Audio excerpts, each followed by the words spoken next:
Selamat pagi semuanya. Ini yang Pagi, online sudah Bu. siap juga ya, yang online ya. Ya, hari ini Ibu akan melanjutkan materi biokimia ya. Kenapa? Saya tutup pintunya. Pintu. Ya, saya akan melanjutkan materi mata kuliah biomedik 2 untuk mulai pertemuan ke-10 bersama Ibu ya. Nanti kita akan mempelajari materi khusus yaitu tentang biokimia. Dulunya biomedik satunya sama Ibu juga ya? Ya, untuk biomedik 1 semester kemarin kan kita full online ya. Full online. Jadi gimana nih menurut kalian? Bagus yang mana nih?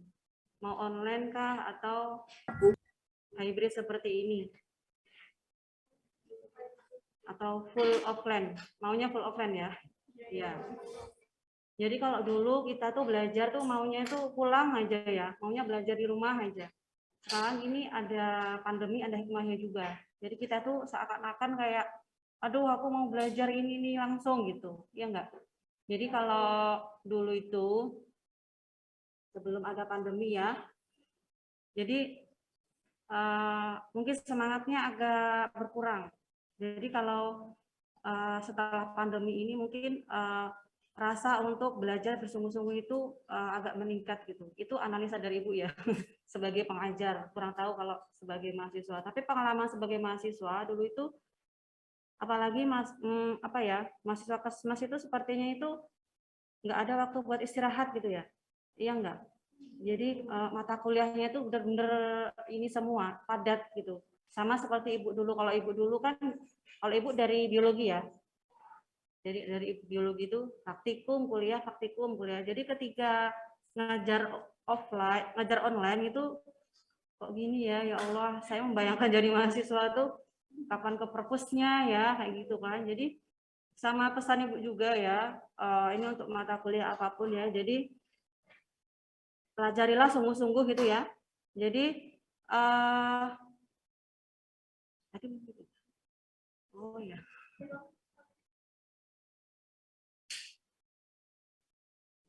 Jadi kalau ini pelajarilah sungguh-sungguh gitu. Jangan sia-siakan kesempatan yang diberikan sama Allah kepada kalian gitu ya. Jadi ketika diberikan kesempatan untuk belajar hari ini belajar biokimia biomedik 2 ya sudah pelajari sungguh-sungguh gitu ya. Jangan sampai hanya lewat aja gitu.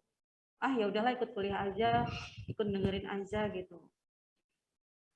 Mungkin Ibu dulu juga pernah seperti itu ya, tapi kalau seperti itu sepertinya kurang ini ya, kurang afdol gitu ya. Jadi oh kenapa ya nggak dari aku tuh saya tuh kok nggak begini dulu, kok nggak ini ya, bener-bener belajar gitu. Jadi pesan saya tuh kalian tuh belajar materi tuh nggak hanya pas kuliah saja gitu. Jadi tolong kalian selain dari materi dari saya, selain pas presentasi, nanti kalian juga aktif ke perpus, nyari buku gitu ya. Kalau nggak bisa nyari buku ya nyari literasi online gitu. Apalagi materi biokimia ini untuk sebagian orang itu jelimet gitu. Ya, karena ini yang dibahas adalah metabolisme pada tubuh manusia. Tapi saya yakin ketika sesuatu itu dipelajari sungguh-sungguh itu akan mudah gitu. Akan, oh ternyata gini gitu ya. Aku nggak mau belajar tentang itu sintesis protein, kayak gitu ya. Apa itu yang mRNA, tRNA, atau apa lagi, metabolisme karbohidrat, siklus Krebs, gitu ya. Itu ternyata kalau semakin kita ubek-ubek ya, semakin kita masuk ke dalamnya gitu, itu insya Allah mudah gitu ya. Jadi pesan saya nanti, tolong kalian pelajari sungguh-sungguh gitu ya. Jadi intinya itu maksudnya carilah sumber materi sebanyak-banyaknya gitu. Jangan sampai nanti setelah kalian lulus dari FKM itu baru menemukan itu gitu loh ya. Oh ternyata kok baru tahu sekarang ya gitu. Dulu kemana aja gitu. Jadi jangan sampai sia-siakan kesempatan ini gitu ya. Gitu ya. Untuk kalau Bu Badra kemarin membahas apa ya? Hah? Patologi ya, patologi ya, patologi. Nah, kalau bersama Ibu. Nanti kita akan membahas khusus materi metabolisme pada tubuh manusia.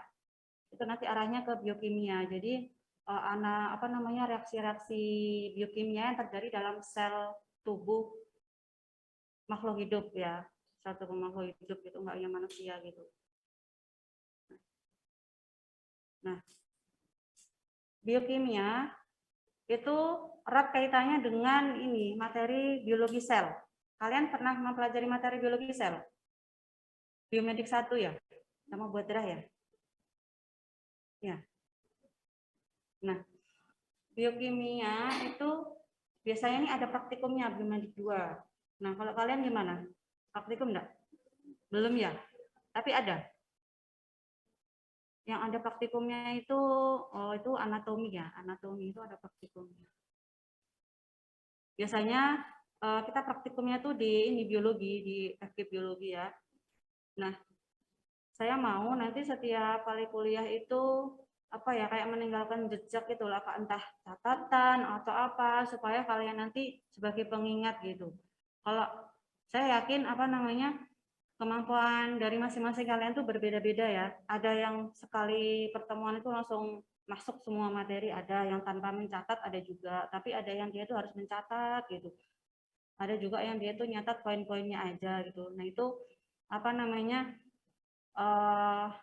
tergantung kalian gitu ya. Intinya bagaimana supaya materi itu bisa membekas gitu. Gitu ya. Nah, untuk mempelajari biokimia itu banyak sekali jurnal-jurnal ya, atau banyak sekali buku-buku yang bisa kalian pelajari gitu. Jadi secara umum pengertian biokimia itu ada ilmu yang berhubungan dengan berbagai molekul ya. Molekul di dalam sel hidup ya, atau organisme hidup sekaligus dengan reaksi kimianya. Jadi di dalam tubuh kita itu, namanya tubuh kita itu ya, sel itu dia tuh ada siklusnya, selalu berkembang gitu. Sel itu hidup ya, sel itu hidup. Jadi karena dia hidup, dia itu membutuhkan yang namanya apa? Energi untuk hidup itu ya. Lah ternyata energi itu sel itu bisa memproduksi sendiri, dan juga dia itu energi itu juga bisa dilepaskan atau digunakan untuk aktivitas itu sendiri gitu ya. Gitu.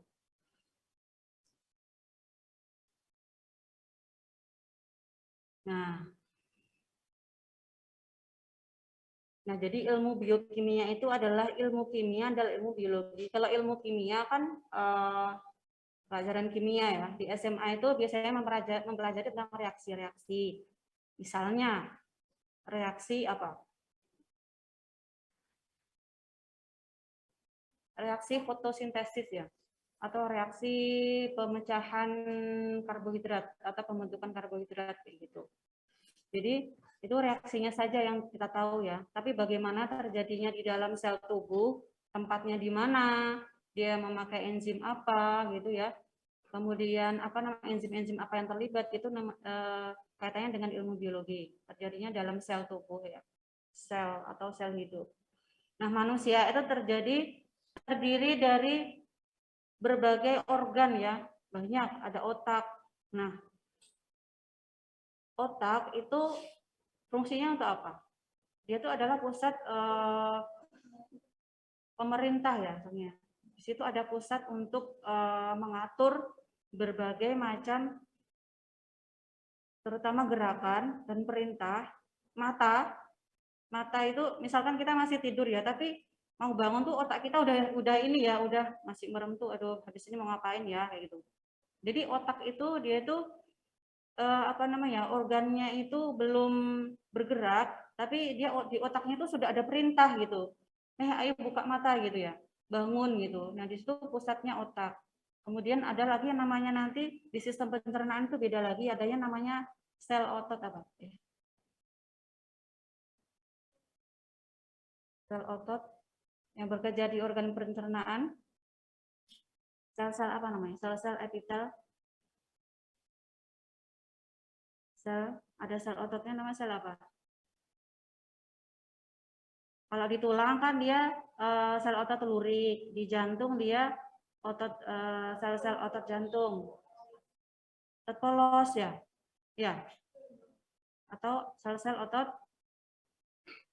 Ya nanti cari lagi ya. Sel-sel otot atau sel-sel epitel yang dia tuh kerjanya itu dia tak sadar gitu ya. Beda dengan ketika di organ-organ rangka gitu. Banyak ya, jadi organ-organ itu banyak, ada otot, otak, mata, organ pencernaan, paru-paru, jantung, ginjal, organ reproduksi, organ, semuanya itu adalah terdiri dari jaringan.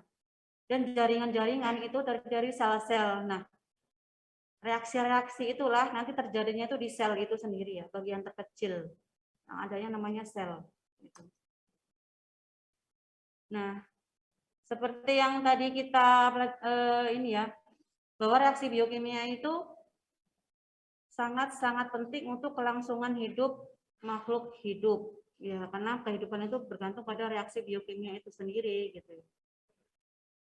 Nah, reaksi biokimia yang harmonis atau ini ya istilahnya normal ya, enzimnya bagus, organnya itu sehat gitu ya, atau tidak disebut dengan kondisi tubuh yang sehat.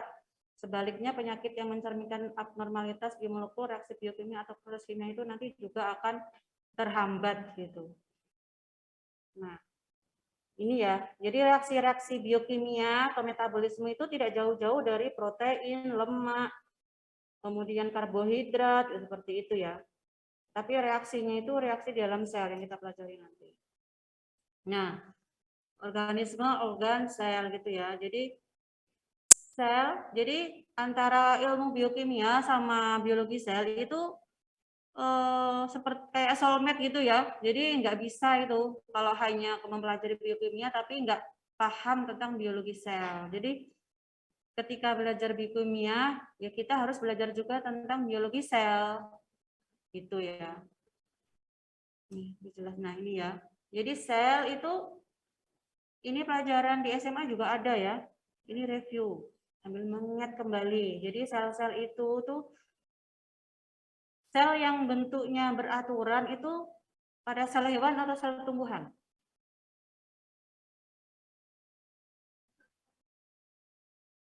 Yang bentuknya stabil. Sel hewan ya. Sel hewan atau sel ini ya. Ya sel hewan. Atau sel apa namanya? Eukariotik ya kalau disebut ya. Jadi bentuknya itu selnya itu stabil gitu. Beda dengan sel-sel untuk makhluk-makhluk eukariotik dan sel-sel tumbuhan. Jadi bentuknya itu rata-rata itu ada yang menyesuaikan tempat hidup, menyesuaikan makanan, seperti itu. Bagian-bagian dari sel itu yang paling luar itu apa? Yang paling luar.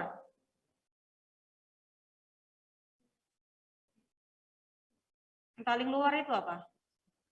Yang warna coklat tua. Membran sel, yang paling luar ya. Jadi semua zat-zat, semua molekul-molekul ya. Molekul-molekul itu melewati membran dulu ya, membran dulu. Baru setelah membran ada apa? Tempat melayang-layangnya organ itu, sitosol atau sitoplasma ya. Kemudian warna biru itu apa namanya? Mitokondria. Namanya itu mitokondria. Mitokondria itu apa? Tempat disimpannya apa? Cadangan makanan ya, cadangan makanan. Dari yang berlekuk-lekuk itu namanya matriks mitokondria. Nanti ambil di review ya, diingat. Kemudian seperti buah tomat itu namanya apa? Lisosom. Lisosom itu fungsinya untuk ketika ada apa? Lisosom. Lisosom bulat. Kalau ini sebenarnya kalau diamati di dalam mikroskop itu nggak ada warnanya ya. Nggak ada warnanya kayak bentukan saja gitu. Tapi ini apa namanya? Diberi warna ini supaya jelas perbedaannya dan memakai zat tertentu sehingga masing-masing apa namanya bagian-bagian sel itu jelas perbedaannya gitu. Ayo fungsi lisosom apa? Fungsi lisosom adalah untuk Apa? Kalau ada bagian-bagian sel, kan saya tadi bilang ya, sel itu terus bertumbuh, Izin ada menjawab Ibu, siklusnya. fungsinya salah satunya Ya, mencerna senyawa. mencerna makanan Ibu, fungsinya. apa? Ya, lebih tepatnya itu mencerna bagian-bagian sel itu kan nanti ada masanya. Ada nanti ketika sudah tidak berfungsi lagi, nah itu bagiannya lisosom. Ya, di memfagosit itu. Fagositosis ya, ingat ya. Yaitu yang jadi di dalam sel itu sel-sel yang sudah rusak itu nanti tugasnya lisosom itu yang ini, yang membersihkan ya. Yang memfagosit. Nah, nanti tolong dipelajari juga tentang biologi sel, tentang fungsi-fungsinya ini. Kemudian ada badan Golgi, ada yang bentuknya berlekuk-lekuk itu. Ya, itu adalah apa namanya? Retikulum ya. Retikulum ini sebenarnya itu besarnya itu lebih separuh dari bagian sel. Jadi besar sekali ya, karena apa? Fungsinya itu sangat besar itu yaitu sintesis protein. Di situ ada RE kasar, ada RE halus. Nah, kalau RE kasar itu dia yang ada ribosomnya. Nah, fungsi kaitannya nanti ada kaitannya dengan sintesis protein ya. Sintesis protein ada proses-prosesnya, ada transkripsi, translasi,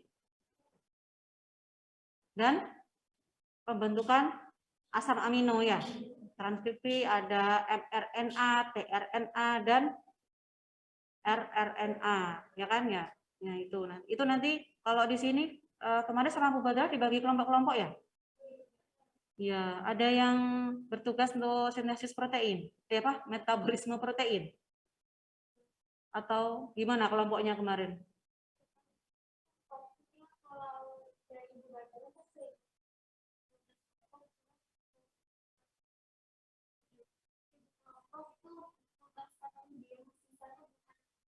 Belum ada materinya. Oh iya.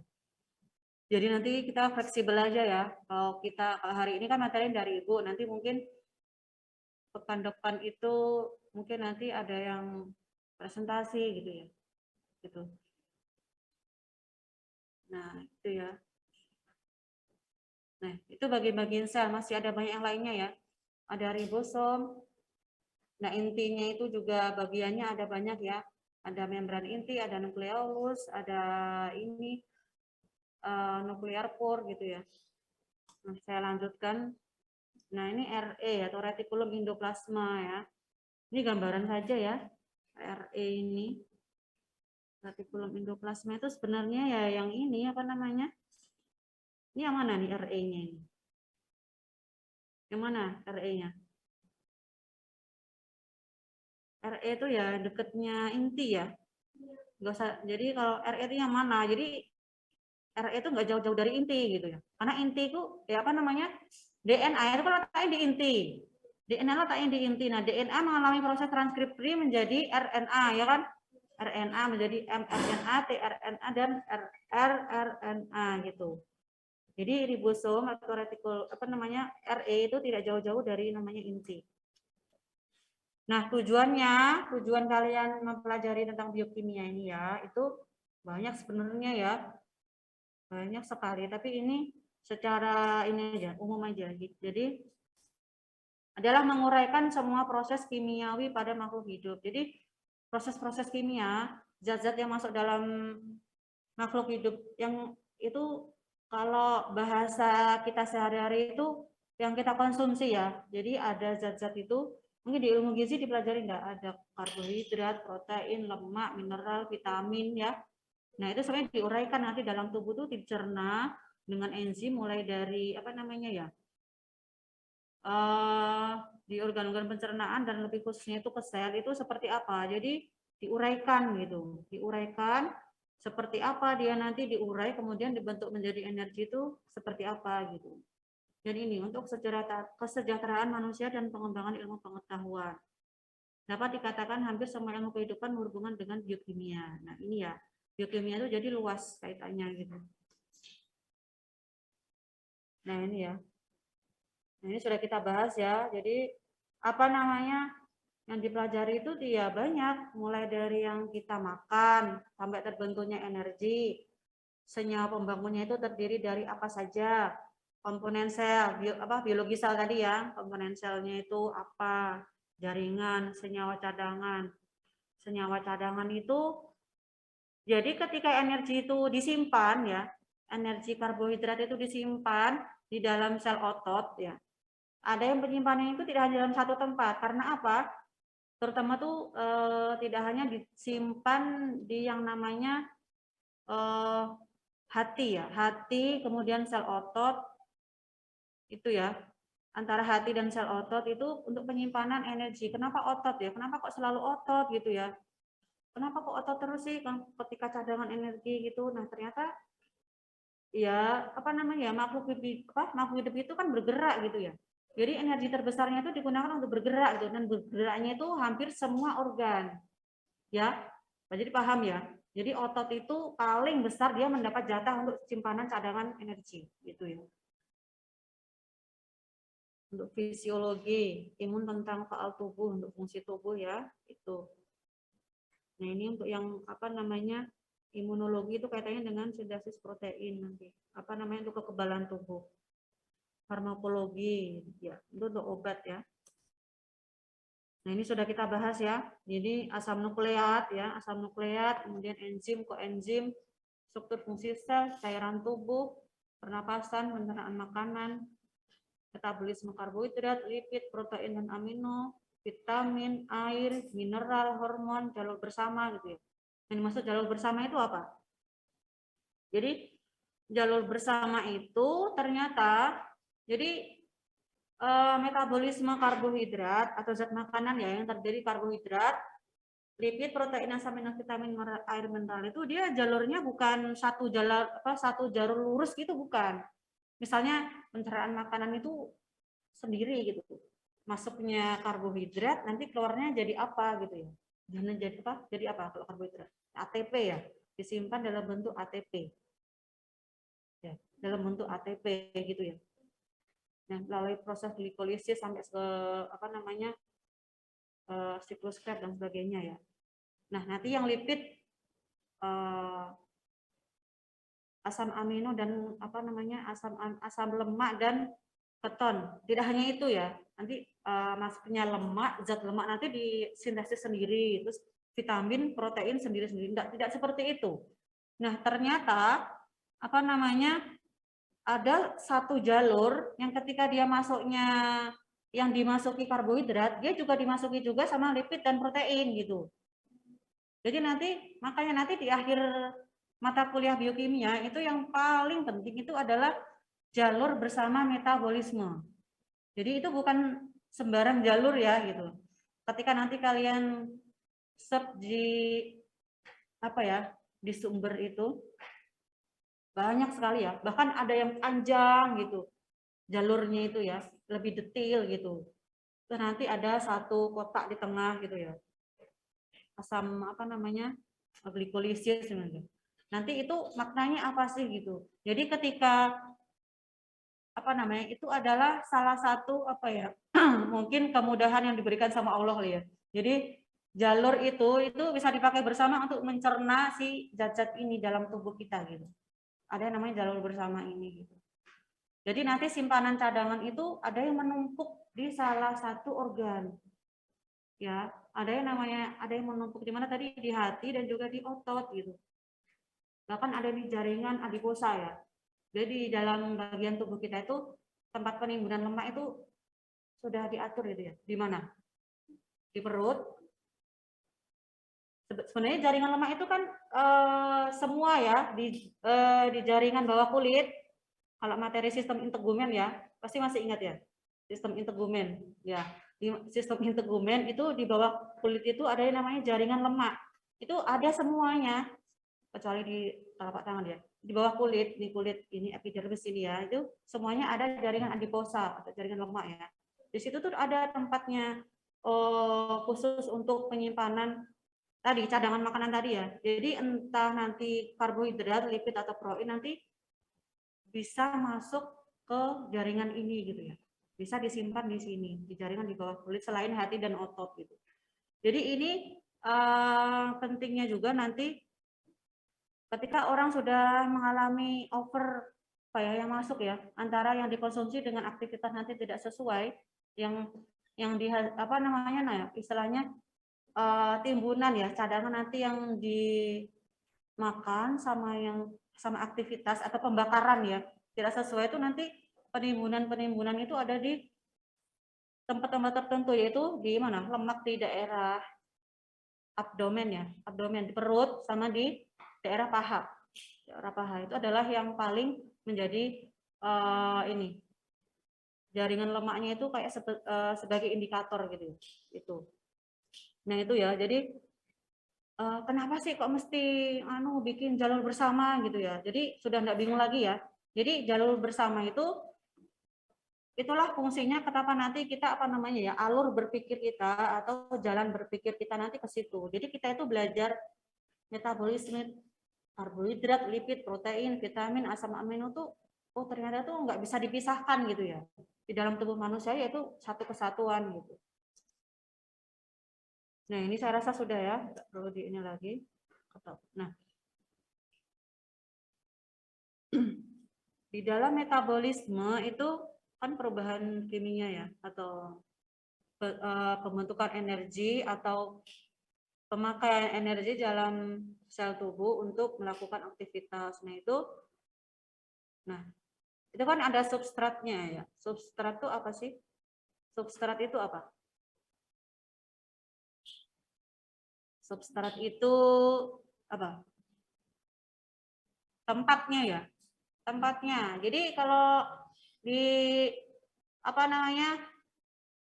Di dalam sel substratnya tuh dia berpindah-pindah gitu ya.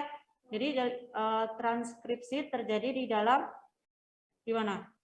Di inti sel ya. DNA melalui transkripsi menjadi mRNA, tRNA dan rRNA. Nah, kemudian mengalami translasi di dalam retikulum endoplasma apa namanya?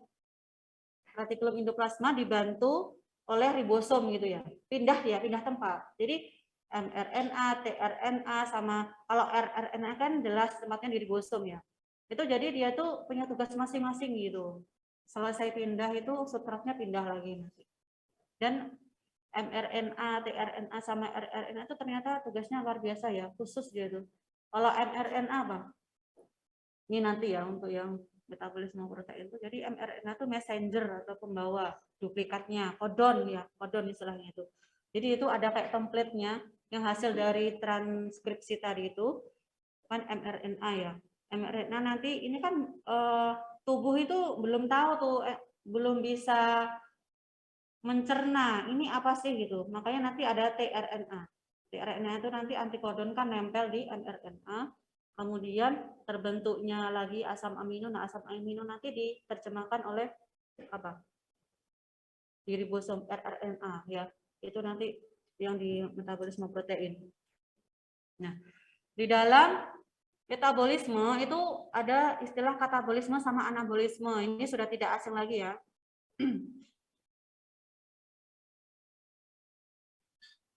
Kalau katabolisme itu pemecahan enzimatik dari bahan-bahan yang bermolekul besar, karbohidrat, lemak, dan protein menjadi senyawa bermolekul kecil sederhana ya, seperti glukosa, laktat, asetat, asam urat, amonia, CO2, urea, sehingga tertugaskan energi. Terbentuk atau dibentuknya energi, maksudnya ya. Terbebaskan energi itu ATP-nya keluar, jadi menghasilkan ATP. Nah, kalau anabolisme, sebenarnya ini bukan kebalikan ya. Ini bukan dibalik gitu, bukan. Akan tetapi kan katabolisme tadi, dari zat makanan tadi menjadi itu glukosa, nanti karbohidrat apa, lemak apa, protein apa gitu ya. Nah, anabolisme kan disimpan tuh ya, disimpan di tadi, di sel-sel, di jaringan-jaringan tadi ya. Di hati, kemudian di sel otot, ada jaringan adiposa gitu ya. Nah itu tuh kan waktu tubuh itu, nah seperti kita puasa, ini pokoknya puasa ya, insya Allah ya puasa. Jadi ketika kalau kita tidak puasa itu biasanya kita pagi sarapan, kalau kita ketika ada energi, maaf ya, ketika ada sumber makanan masuk, kan kalau kita makan kan macam-macam ya, ada karbohidrat, lemak, protein jadi satu. Nah itu kan, jadi tubuh itu otomatis ya, di dalam sel-sel itu ketika ada ATP itu langsung otomatis nanti di dalam sel itu akan langsung, oh ketika kita maunya langsung digunakan gitu. Ya yang kita makan itu langsung digunakan gitu, ATP. Jadi tidak mengambil dari cadangan makanan. Itu kalau pas keadaannya kita makan teratur ya, pagi, siang, sama sore. Nah, kalau sudah sesuai dengan ini aktivitas itu sudah disimpan gitu ya, kelebihannya disimpan gitu. Nah, yang mengatur itu siapa ya? Tubuh kita sendiri gitu ya. Tubuh kita sendiri yang mampu, yang apa yang mengcoding ya. Itu mana berapa yang harus digunakan, berapa yang harus disimpan itu wallahu a'lam ya, sudah ada yang mengatur gitu ya. Nah, itu bukan kebalikannya ya, karena reaksinya juga berbeda. Nah, kalau anabolisme itu dia pemecahan kan pemecahan ya, zatnya sudah disimpan. Kalau pas kita puasa kayak gini, nanti jam-jam siang ya, jam-jam 11, 12, jam 3 gitu, kan kita tetap aktivitas, kita butuh energi gitu. Ketika yang dicerna tadi sudah sudah tidak bisa digunakan untuk beraktivitas, misalnya tidak sempat disimpan, apalagi ya kurang misalnya. Nah itu mengambil dari cadangan gitu. Kan ada ya. Jadi pernah dengar kan kadang orang berhari-hari tidak makan gitu ya, hanya minum gitu ya. Itu memang bisa gitu ya. Kondisi tubuhnya berbeda-beda setiap kita gitu ya. Jadi dalam tubuh kita ya karena memang masih ada cadangan makanan itu ya di dalam sel itu. Nah, karena dia memecah itu butuh energi juga gitu ya. Kok bisa ya? Berarti energinya itu apa ya? Sudah tidak ada yang masuk, memecah aja butuh energi gitu ya. Jadi paham ya? Jadi itulah ya. Jadi energi itu yang sangat besar ya yang dibutuhkan. Jadi kita mau memecah energi yang disimpan dan kita untuk memecahnya itu kita juga butuh energi gitu ya. Gitu. Nah, ini sudah masuk submateri ya, karbohidrat. Nah, sebelum kita bahas karbohidrat, apa namanya ya reaksinya? Untuk karbohidrat itu apa sih sebenarnya? Sumbernya itu apa? Kalau kalian tahu sumbernya itu apa saja? Kalau karbohidrat itu kalau orang ini biasanya menyebutnya itu suatu zat yang bisa untuk energinya lebih besar. Benar nggak? Antara lemak dan protein, karbohidrat itu lebih besar mana? Kalorinya maksudnya. Lebih besar yang mana? Karbohidrat. Kalau kita bicara tentang sumber energi yang paling besar, itu jawabannya adalah karbohidrat ya. Karbohidrat disebut sumber energi, bisa juga, bisa. Dan kalau lemak disebut sebagai sumber energi, iya juga. Karena tadi, apa namanya, ada jalur bersama tadi ya. Nanti kita paham tuh kalau kita sudah masuk ya. Jadi semuanya itu bisa dikonversi menjadi energi. Tapi nanti di awal itu jalurnya yang berbeda ya. Jadi karbohidrat ya.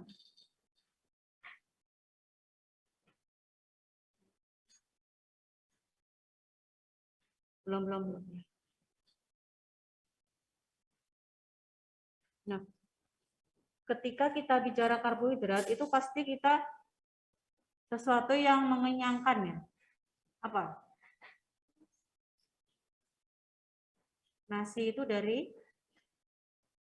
beras ya. Beras apalagi? Singkong atau ubi, kemudian gandum, roti ya. Roti kan dari gandum juga. Kemudian ubi-ubian, semuanya ubi-ubian ya. Terutama ubi yang apa namanya di bawah tanah gitu. Kemudian apalagi? Jagung. Jadi terutama biji-bijian ya. Biji-bijian. Gitu. Nah, itu semuanya itu sumber karbohidrat. Kalau lemak lemak hewani, ada lemak nabati. Kalau yang disebut lemak itu apa sih? Yang mana? Bagian dari yang mana? Jadi lemak kalau kita memasak ya. Jadi lemak itu tuh yang berwarna kayak kekuning-kuningan itu loh kalau di ayam itu sama di. Kalau di sapi itu yang putih-putih itu. Tapi itu kalau kita pegang dengan tangan itu yang bisa dihancur. Kan kadang ada yang putih-putih tapi itu bukan lemak, itu adalah otot ya yang bercampur dengan lemak, itu biasanya yang dibuang ya. Jadi kalau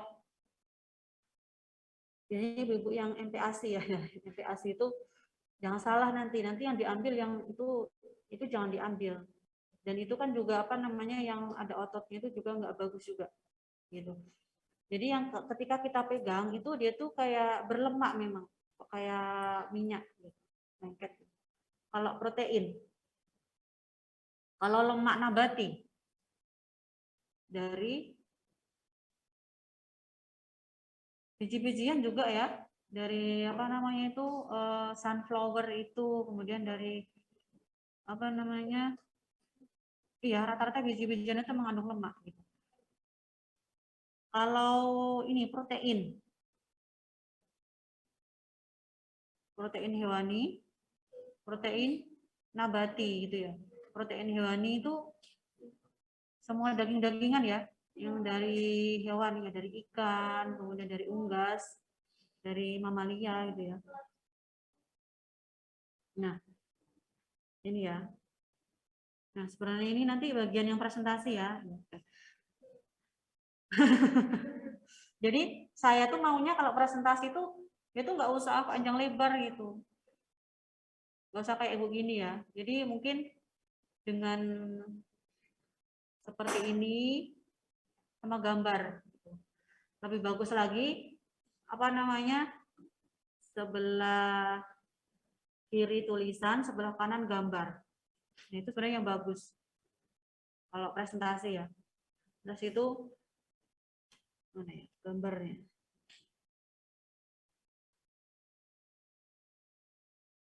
Mulai. Nah, sebenarnya kayak gini tuh kurang tepat ya. Sebenarnya tepatnya itu gambarnya di sebelah kanan, penjelasannya di sebelah kiri gitu ya. Nah, itu tipsnya ya. Misal kalian mau menampilkan gambar nih, itu sebelah kanan tuh gambarnya apa yang mau dijelaskan dan penjelasannya di sebelah kiri gitu ya. Gitu. Nah, untuk materi, oh ya, jadi ini pukul berapa ya?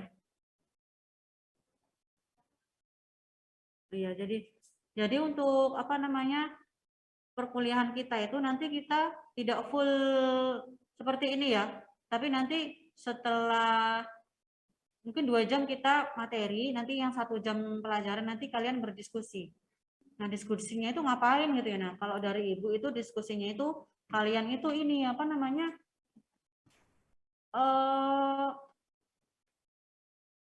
ini ya apa namanya membuat ini apa namanya itu yang ibu bilang tadi, membuat apa ya kayak semacam catatan harian gitu aja. Iya, gitu ya. Kan tiap orang beda-beda tuh.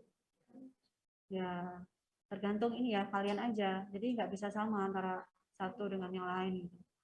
Nah, itu nanti nggak usah dikumpulkan. Kalian simpan aja sampai pertemuan terakhir nanti baru dikumpulkan. Jadi kan semacam jurnal ya. Kayak semacam jurnal. Jadi kalian itu hari ini belajar apa aja sih gitu. Nah, untuk sintesis protein, nah, ya maaf ya, metabolisme karbohidrat itu kan dari glikolisis, glikogenolisis, siklus Krebs, gluconeogenesis, oksidasi asam pirufat menjadi asetil-CoA gitu ya. Itu nanti tolong dijelaskan secara detail di bagian organ mana gitu ya.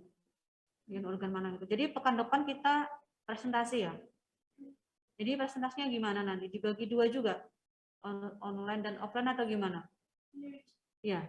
Ini yang di sini berapa? Berapa orang? 3, 4.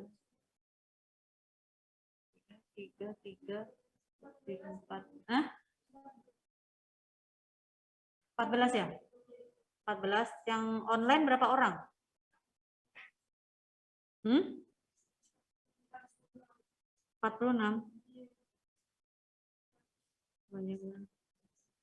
Ini berarti yang belum presentasi ini 3 presentasi gitu ya? Yang belum presentasi ada berarti ada 3 kelompok ya? Berapa? 4. Ada 4. 5 ya?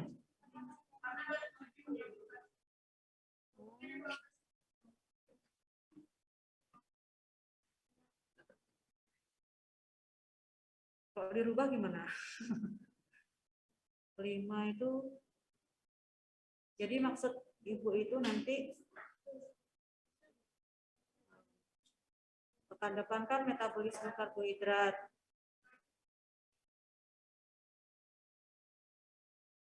Jadi kalau kita menjelaskan metabolisme itu apa namanya? Reaksinya bagaimana, tempatnya di mana dijelaskan sama bagannya. Ya, bagannya dijelaskan juga gitu.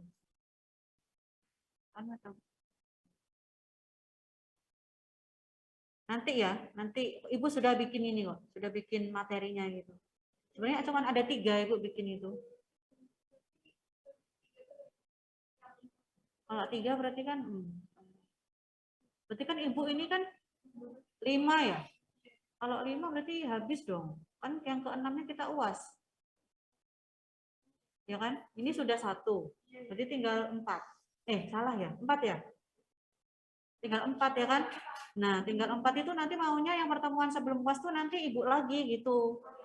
Ibu review lagi gitu semuanya sebelum UAS gitu. Jadi kayak pendalaman materi itu loh, kayak pemantapan materi itu sebelum minggu depannya UAS itu. Jadi 3. Berarti ada ya nanti di anu aja dibagi lagi ya kelompoknya jadi 3. Itu 5 kelompok yang terbentuk itu berapa orang berarti? 5 orang. Nah, berarti 25. Ya, nanti dibagi 3 ya. Ini bagi 3 ya. Bagi 3 gitu.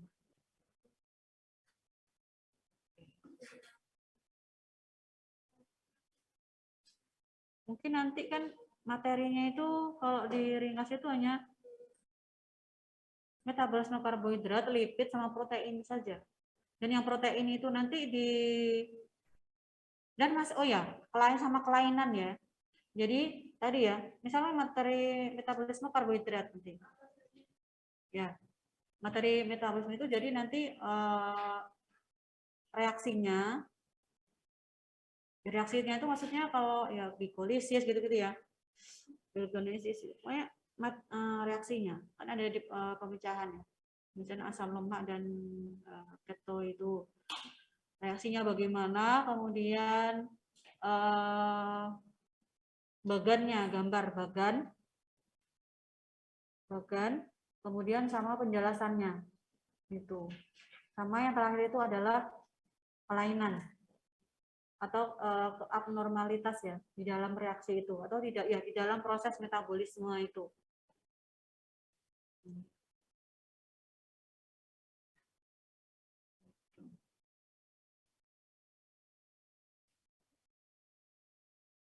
Iya, pekan depan ya, hari Rabu ya. Mana? Iya, iya, cuman tidak harus berurutan. Bisa lipid dulu, bisa protein dulu. Nanti apakah nanti yang kelompok lipid dulu atau protein dulu atau nanti sesuai kesepakatan ada. Nah, untuk pengambilan materi ini sebanyak-banyaknya ya dari berbagai sumber ya. Nah, jadi kalau ini kan perpus sudah buka ya. Ya. Dari materi download searching juga materi yang ini juga itu akan memperkaya kalian gitu, membawa ilmu gitu. Mungkin di Kesmas kan ada perpus juga ya. Nah, gitu. Ya. Nah, kalau karbohidrat kan ada dua kondisi ya. Ada aerob dan anaerob gitu ya. Siklus Krebs. Nah, kalau siklus Krebs itu sebenarnya ini tuh semakin kalian pelajari nanti kalian akan paham gitu ya. Jadi namanya juga siklus ya. Siklus itu ada kalau apa? Misal siklus Krebs ini tuh terjadi ketika apa? Nah, kalau nggak ada itu nggak mungkin terjadi siklus. Apa? Jadi tidak mesti, makanya nanti ada yang namanya keabnormalitasan gitu ya. Nah, sebelum siklus Krebs itu apa sih? Glikolisis ya. Antara glikolisis dan siklus Krebs itu ada satu proses lagi ya. Itu yang terjadi di apa namanya? Kan si glikolisis itu terjadi di membran sel. Membran sel atau sitoplasma. Sitoplasma. Jadi sitoplasma. Nah, sebelum sitoplasma masuk ke mitokondria itu nanti sebelum masuk ke mitokondria di membran mitokondria itu ada lagi proses itu ya. Nanti itu juga dicantumkan ya. Iya. Dekarboksilasi oksidatif. Itu. Nah, ini ya.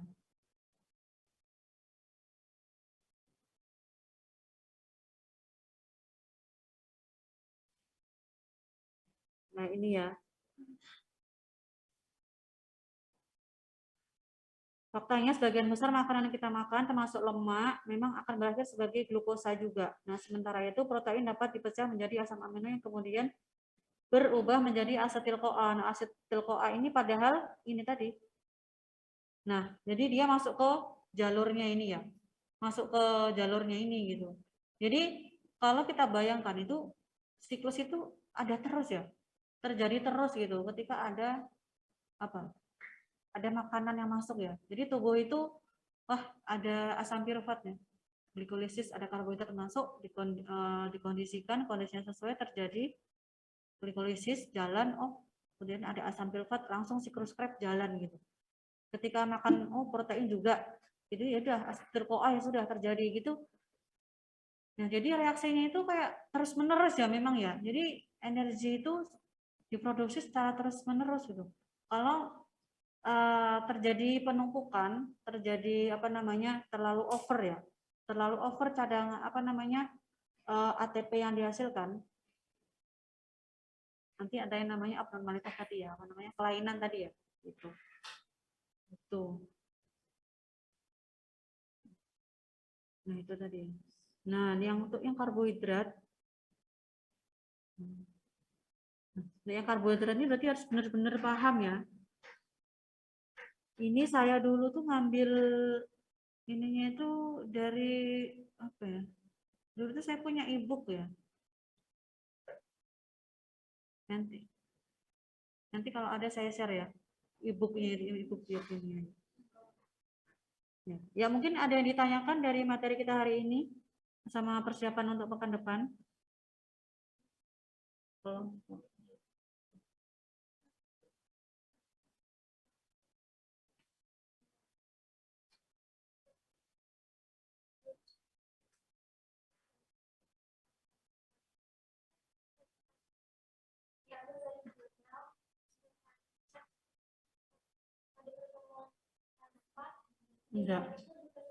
Enggak dari harus dari jurnal ya. Jadi ya materi. Jadi kita kan materi biokimia, metabolisme karbohidrat ya. Jadi ya kalian dari sumber manapun cari gitu. Ini presensinya mana apa? Online ya? Si kemas. Tapi belum saya aktifkan kayaknya. Hah? Belum ya? Bentar. Saya belum dapat ini. Apa namanya? Ya, nanti saya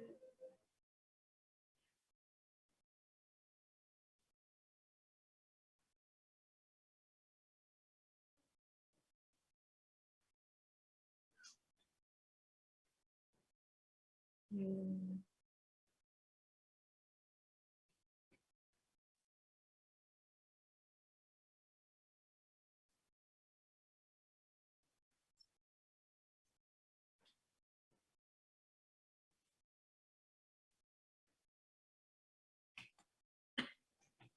Jadi nanti apa PJ-nya aja ya yang bikin kelompoknya ya. PJ-nya aja yang bikin kelompok, 3 kelompok ya. PJ-nya saja yang bikin 3 kelompok, kemudian nanti nama-namanya dikirim ke saya. Terus kan ke depan tuh presentasi. Jadi misalnya kalian sebelum presentasi itu apa namanya kirim ke saya dulu gitu. PowerPoint-nya ya. Kirim ke saya dulu gitu. Ya mungkin masih ada pertanyaan lagi.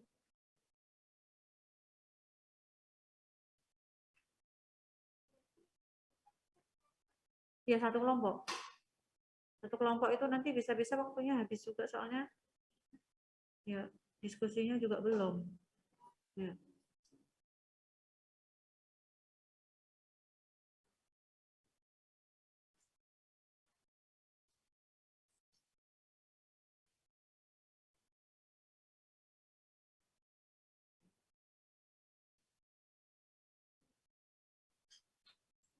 Ya, itu dulu ya, apa namanya, pengantar materi biokimia. Biokimia. Mungkin ada yang ditanyakan?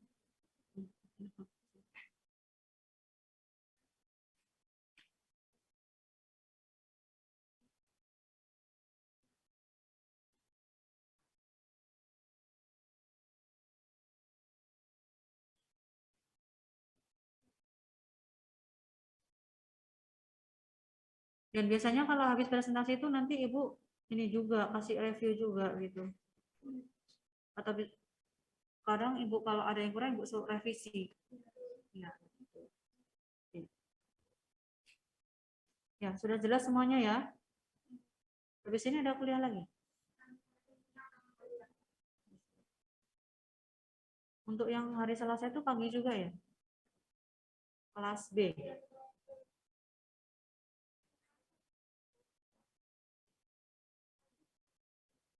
Pagi ya.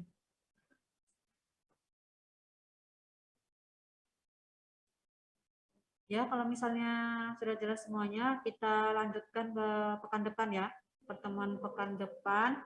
Jangan lupa habis ini kalian tuh bikin jurnal ya. Bikin jurnal. Ini laki-lakinya satu aja ya?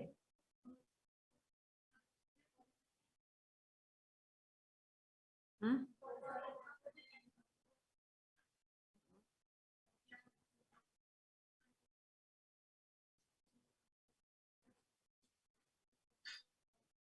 Tapi online dia? Oh ya.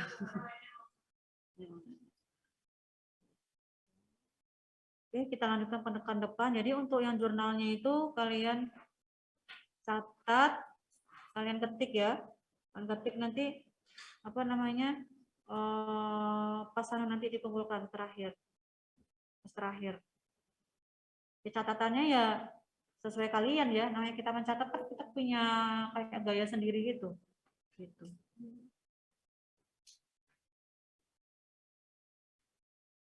Ya, untuk materi hari ini kita cukupkan. Untuk silahkan untuk yang PJ-nya itu dipersiapkan untuk kelompoknya ya. Kelompoknya silahkan persiapkan ya presentasi sebaik-baiknya gitu. Nanti yang Ibu nilai ya materi yang dipresentasikan ya. Sama ini apa nanti keaktifan kalian. Gitu. Ya, terima kasih. Sekian. Wassalamualaikum warahmatullahi wabarakatuh.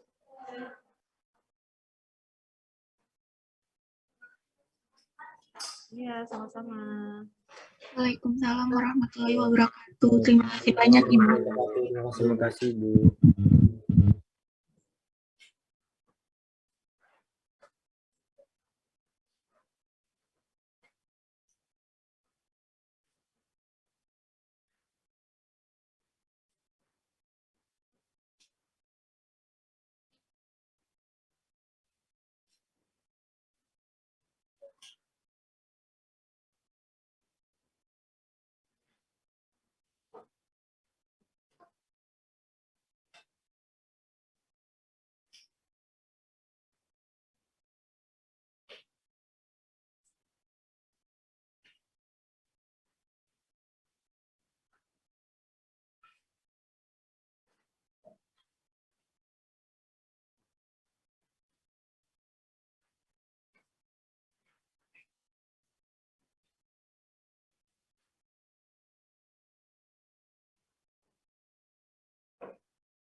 Iya Kak, tapi belum ya nama saya.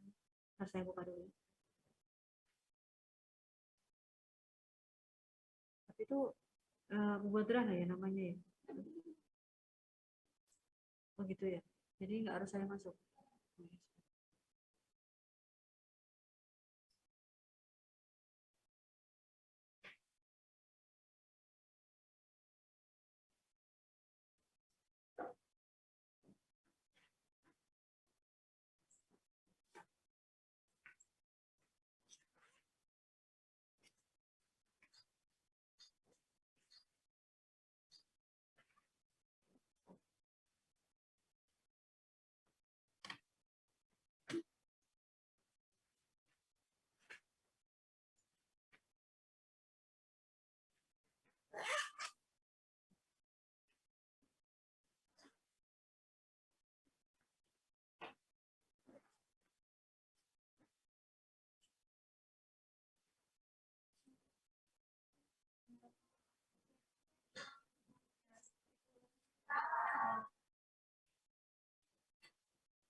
Indah, N kan aja Indah.